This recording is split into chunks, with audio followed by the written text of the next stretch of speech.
Grand Rising people, welcome to Vantum Vitality, where we discuss news, tips, and takes on health, wealth, and the world at large. Here's your crypto news update. So let's start off with the Bitcoin price. No, not a lot of movement going on with the Bitcoin price. We are at $43,783. Ethereum, we are at $3,362. On the fear and greed, we are still at the same place we were yesterday, at 21. So now let's get into the biggest story for today. Apparel brand The Gap jumps into NFTs on Tezos with physical apparel perks. So we got Gap creating some NFTs using Tezos. So it says Gap Threads are launching this week with an exclusive physical hoodie available to some buyers. Last month, it was athletic apparel brand Adidas making a big play for NFTs and the metaverse. And now clothing retailers The Gap is following suit with its own series of NFT collectibles, some of which include exclusive apparel. Beginning tomorrow, January 13th, The Gap will gradually roll out a series of NFTs that run on the Tezos blockchain. Each hoodie-themed Gap Threads NFT was created in collaboration with Tezos-centric production studio Interpop and features the artwork of branded signs, creator of the character Frank Ape. The Gap's common rarity NFTs will be available starting tomorrow for two of Tezos' native XTZ coin under $9, with rare level NFTs going on sale on January 15th for 6 XTZ, which is $26. Epic level NFTs will follow on January 19th for 100 XTZ, which is $436, while the single edition one-of-a-kind NFT will be auctioned off beginning January 24th. Buyers of the Epic level NFT will also receive an exclusive physical Gap and Frank Ape hoodie, and Gap Threads will have a gamification model that lets collectors of the common and rare NFTs unlock the ability to purchase an epic rarity NFT. And then you can see that NFT right there, just an example of one of them.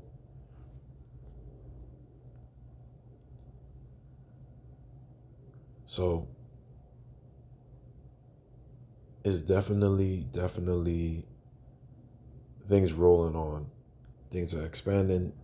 Like now we've seen a huge adoption happening on the business space for a lot of brands. A lot of brands are getting into crypto. A lot of brands are getting in on this NFT wave, and you got Gap linking up with Tezos to make a new group of NFTs with a collaboration with Frank Ape. Definitely looking out for this. It's very interesting because at this point, it's pretty much a given that we're going to start seeing Kanye dropping some NFTs, because now we have Adidas and The Gap creating their own NFTs.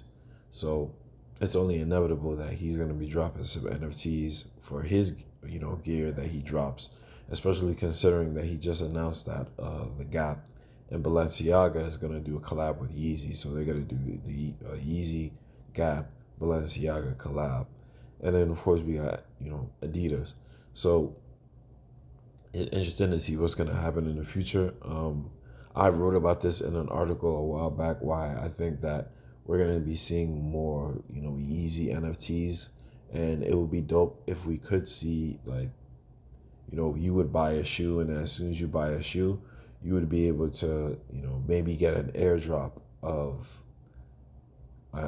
like the shoe's digital version that you can also like use in games, and you could play in games, and you will have it as validation that you own that that pair of Yeezys. Especially with reps on the rise, more and more people are buying reps, and the concept of authenticity is pretty much dwindling, because most people are just looking at it and they're saying, okay, I can buy reps for $50 and then pay like maybe $30, $40 for shipping, sometimes even less, and I'm still paying $100 for this shoe versus me going and paying a reseller like $300 and $400. So for a lot of people, it doesn't really make any sense to do it. Some people still want to buy it and they say, oh, I still have the real ones. But with reps reaching a 1-to-1 point, you have to like ask yourself the question of why would you buy, that sneaker for that much when, you get the same sneaker for less. So with NFTs, it brings in that official certificate of authenticity factor where you also can have the shoe, you can sell the shoe and sell the NFT of the shoe. You can sell them together. And it's probably going to get to the point where most people are not going to buy, the authentic shoe unless they can buy the NFT of it. So we'll see. These companies have enough where they can mint, that much. They can continue to mint it. And then, of course, naturally, they're going to be making the money off of it. So a big collab. And this is not the first big collab that Tezos has done, as they dropped some NFTs with Doja Cat a couple of months back. That had a good faring. They all sold out. So it's good to see that Tezos is, working with these brands as well. That's big for Tezos. We're probably going to see like a jump in their price because of this. And I think one of the reasons why the Gap probably chose Tezos is Tezos is a more eco-friendly, cryptocurrency solution in their NFTs, as their NFTs are made with cleaner energy, which is one of the reasons why Doja Cat decided to work with them. So there's that story. Moving on, we have the island nation of Palau going crypto. So Palau is like a tiny island in Southeast Asia, tiny group of islands, and they're going to be creating a digital identity database. But let's read on it and I'll expound upon that. So it says Palau is attempting to broaden its international reach through blockchain and crypto technologies. So the Republic of Palau announced today its partnership with Cryptic Labs to launch a digital residency program using the latter's root name system. Palau President Surango S. Whips Jr. signed the Digital Residency Act into law on December 22nd. One of the things that we as a country wanted to do is diversify our economy and create a financial hub, President Whips told Decrypt in an interview. As a small country, that's challenging, but when you're moving digitally, that's easy. Using root name system, Cryptic Labs says global citizens can claim digital residency backed by the Republic of Palau using blockchain. In other words, they can get some of the perks of residency on the island nation of 18,000 people without physically living there. If you're a crypto user in a country that restricts trading, that's a big bonus.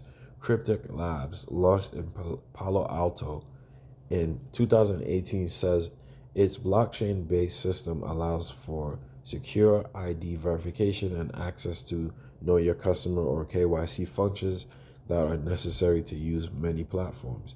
The president stressed that the idea is not to bypass anti-money laundering or counter-terrorism regulations, stating that KYC procedures will need to be completed yearly to maintain residency.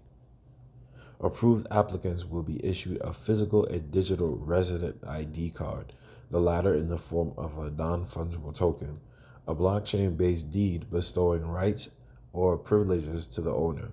Cryptic Labs has yet to announce which blockchain the protocol will use and has said the initial phase of the program will only issue physical IDs, with the NFTs coming after launch.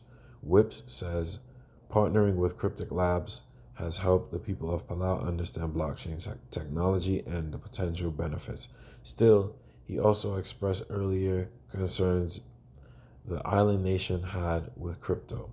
If you asked us a year ago if we would do something like this, we'd probably tell you no, Whip said, because 2 years ago, We said no cryptocurrency in Palau because we were taught it's what the drug dealers and terrorists use. But according to the leader, education and a new understanding of the economic benefits of blockchain technology help to resolve these concerns. Hopefully, this digital ID will help also facilitate people being a part of the crypto community. So we have a small country, Palau. They are looking to give people access to their residency. It's pretty confusing. I'm trying to figure out like why people would want to do this. I don't. It says Palau only has 18,000 people that are living there.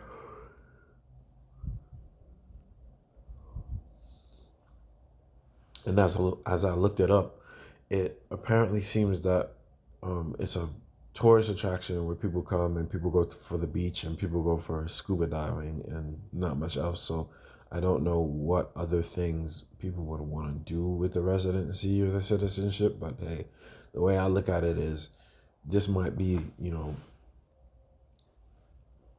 the beginning of us seeing, more countries deciding that more people can become citizens. Probably not like the legacy brand countries or the cooler countries, but it's always going to start with the smaller countries, and they want to attract more talent. They want to attract more people to their places. And the more I think about it in the direction that the U.S. is moving in and the sentiments of so many different people here, I think a lot of people are going to decide that they want to, take their talent somewhere else. They want to go where they're treated best, like Andrew Henderson always says. And we're going to see more and more people, attaining talent and then leaving the country and going to where they want to go to. And, even if it's digitally, that's a start. So we'll see where this goes. Ultimately, we'll definitely see where this goes. Let's move on to the final story, which is Binance. And Binance has partnered with the African Cup of Nations in a sponsorship deal. So it says the crypto sports marketing trend continues as Binance becomes the official sponsor of the African Cup of Nations.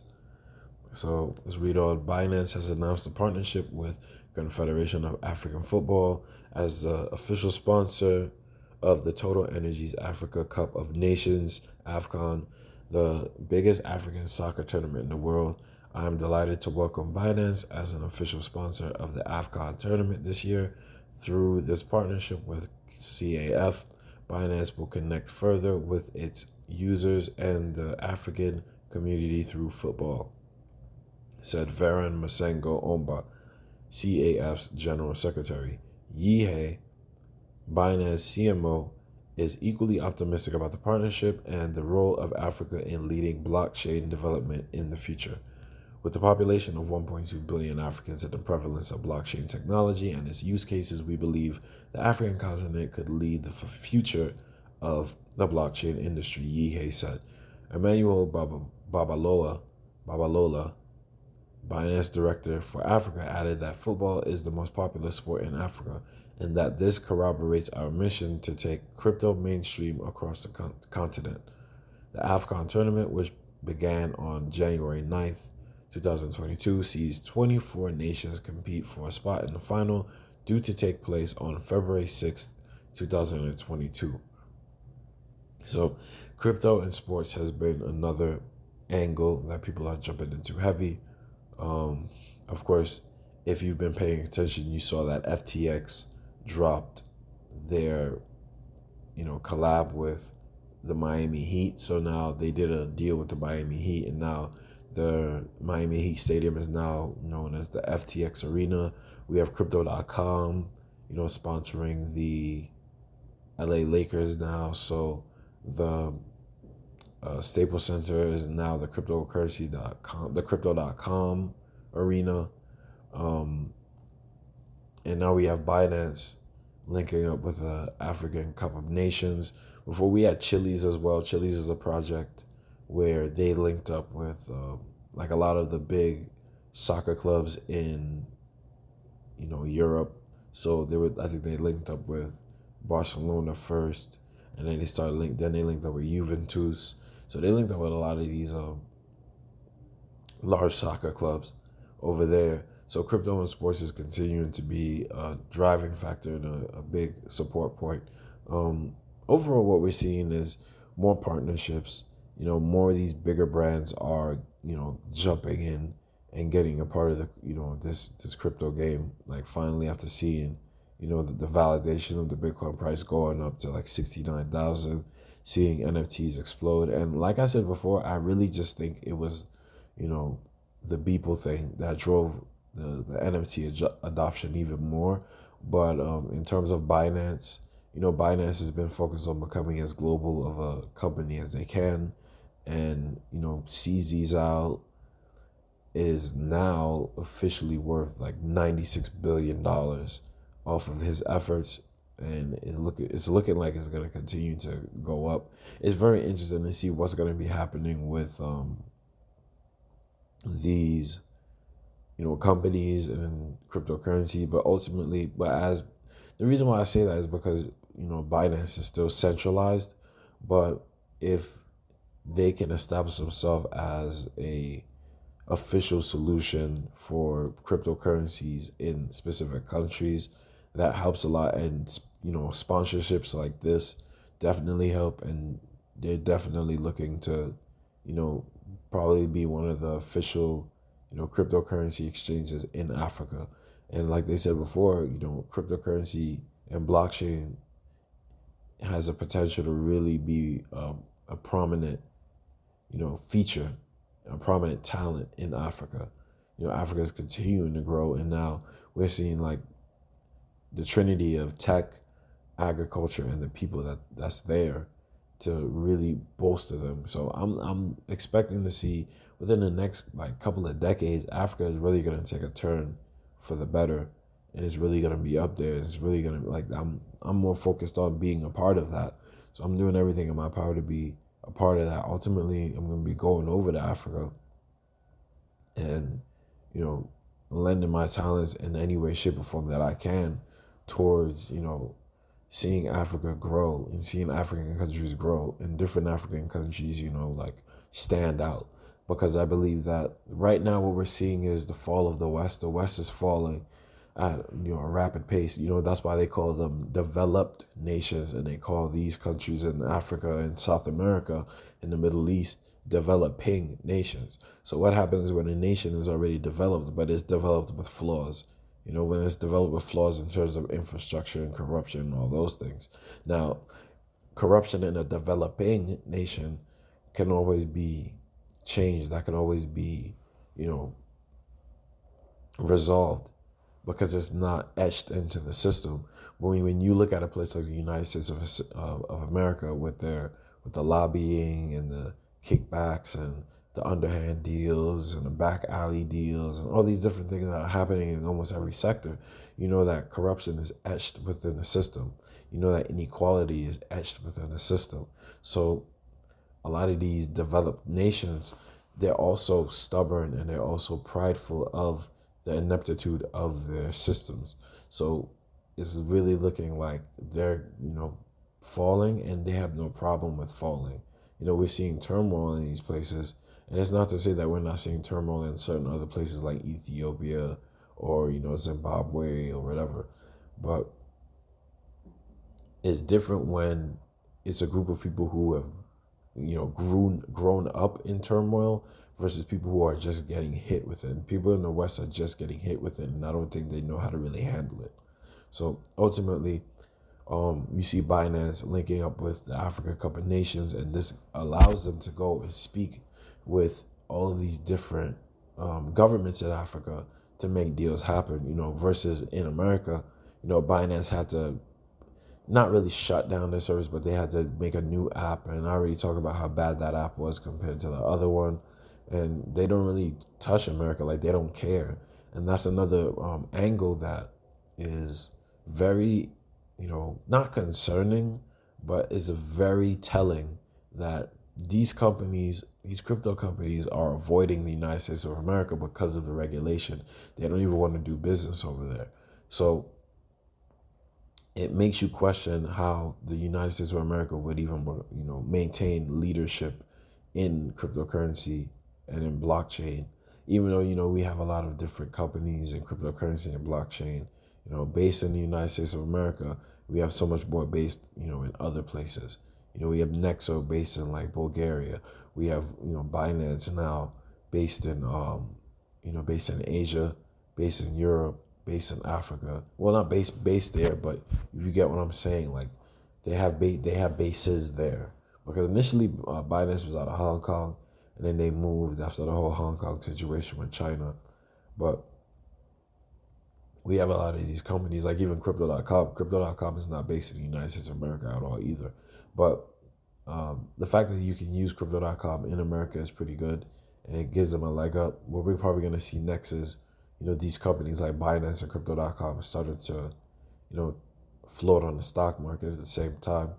So ultimately, crypto is continuing to move, and I'm grateful that there's always some news, there's always some stuff going on in here, and it's time for us to just, focus on becoming a part of it. So I hope you guys learn more today, and peace.